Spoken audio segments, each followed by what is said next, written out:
Ahlul ilm, mereka adalah salah satu dari dua golongan ulatul amr, yaitu orang-orang yang Allah perintahkan untuk mentaati mereka.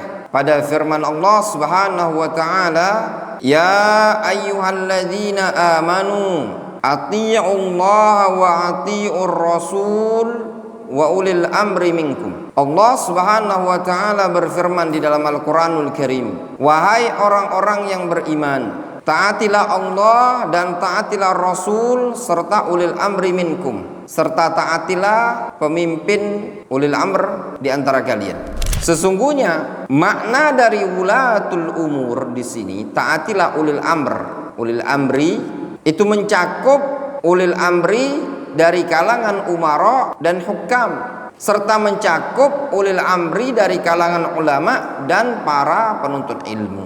Sehingga ketika antum mendengar ayat Al-Quran, ati'ullah wa ati'ur rasul wa ulil amri minkum, lafadz ulil amri mencakup dua jenis golongan. Yang pertama al-umara, yaitu para pemimpin suatu wilayah, pemimpin suatu negara. Dan makna kedua al-ulama.